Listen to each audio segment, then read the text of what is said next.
Saya Handoko, Technical Support Manager untuk Fire Product PT Indolog Bakti Utama.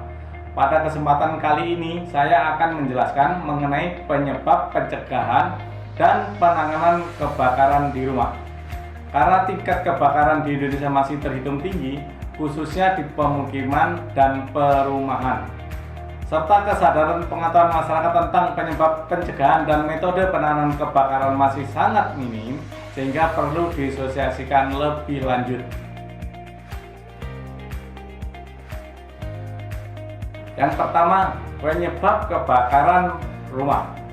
70% kebakaran rumah disebabkan oleh ulah manusia itu sendiri. Di antaranya konsleting listrik, yakni pemakaian listrik yang tidak sesuai. Misalnya, berlebihan membeban listrik yang tidak seharusnya. Satu stop kontak bisa dipakai beberapa konektor, itu namanya berlebihan. Yang kedua, lalai dalam penggunaan lilin atau obat nyamuk bakar. Lalai yang di sini disebut karena bisa kelupaan, bisa ketiduran, itu disebut lalai, bisa mengakibatkan kebakaran. Yang ketiga, merokok tidak pada tempatnya, artinya merokok sambil tiduran, sehingga bisa lalai menyebabkan kebakaran terhadap kasur atau bantal yang dipakainya. Yang keempat, lalai saat memasak seperti menyalakan kompor saat masih menyala. Misalnya memasak sambil membaca koran, memasak tertinggal tidur, itu juga bisa menyebabkan kebakaran.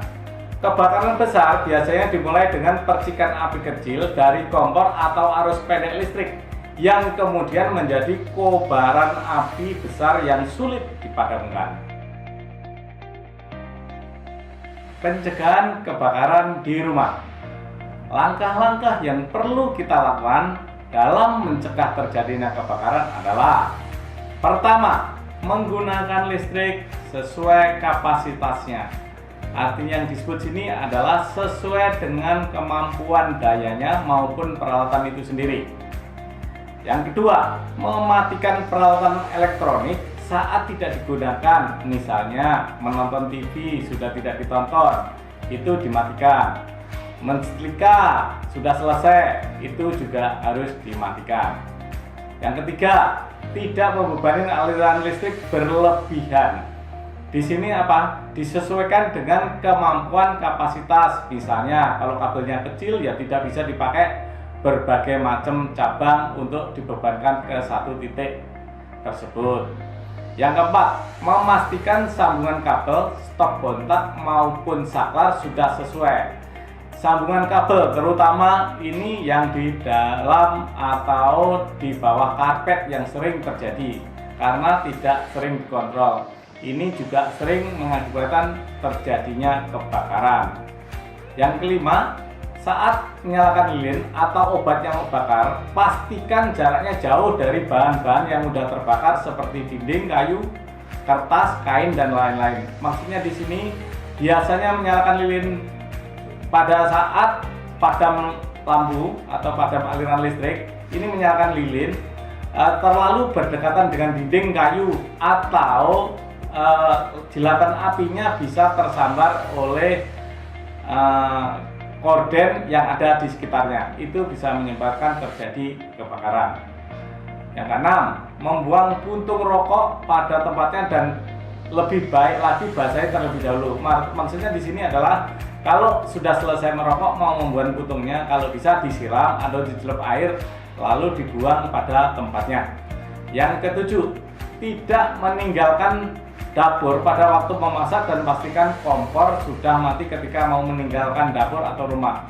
Yang di sini adalah pastikan betul kompor tidak menyala, tidak masak kalau mau meninggalkan kompor atau dapur.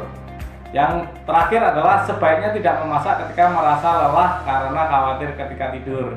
Ini juga hati-hati, biasanya habis bepergian capek dipaksakan memasak atau pada saat-saat bulan puasa. Ini juga sering terjadi kebakaran. Apabila terjadi kebakaran di rumah, jangan panik dan usahakan tetap tenang. Kalau memungkinkan, segera padamkan api menggunakan karung atau kain basah, artinya karung yang sudah dibasahin atau kain basah yang sudah dibasahi, atau dengan menggunakan fire extinguisher Namun, jangan ambil resiko apabila api tidak memungkinkan untuk dipadamkan. Yang selanjutnya, matikan saklar listrik dan segera keluar menuju tempat yang aman sambil berteriak memberitahu seluruh anggota keluarga yang ada di rumah. Berikutnya, segera hubungi pihak berwenang seperti pemadam atau dinas pemadam atau pos pemadam. Selanjutnya, pastikan seluruh anggota sudah berada di luar rumah dan titik berkumpul yang telah ditentukan. Yang terakhir, jangan kembali ke rumah sebelum ada tanda aman dari pihak pemadam kebakaran. Perencanaan dan pelatihan kebakaran di rumah. Banyak dari kita mengabaikan pentingnya perencanaan dan pelatihan apabila terjadi kebakaran di rumah. Padahal hal tersebut perlu dilakukan demi keselamatan seluruh anggota keluarga. Lakukan perencanaan dan pelatihan kebakaran dengan langkah-langkah sebagai berikut. Yang pertama, gambarlah denah rumah termasuk pintu dan jendela. Yang kedua, pastikan semua pintu dan jendela harus bisa digunakan untuk jalan keluar.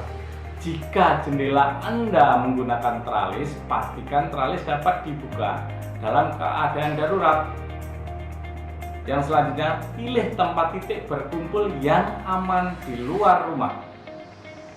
Berikut, pastikan seluruh anggota keluarga mengetahui tentang rencana penyelamatan diri. Yang terakhir, pelajarin dan lakukan latihan pemadam dan penyelamatan diri setidaknya 2 kali dalam 1 tahun. Peralatan yang harus dipersiapkan dalam penanggulangan kebakaran di rumah adalah 1. Smoke detector dan fire alarm untuk mendeteksi asap untuk memberi peringatan ketika terjadi kebakaran, khususnya pada saat kita tidur.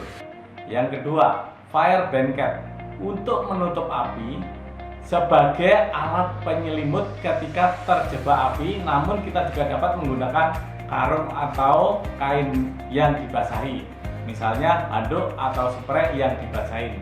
3.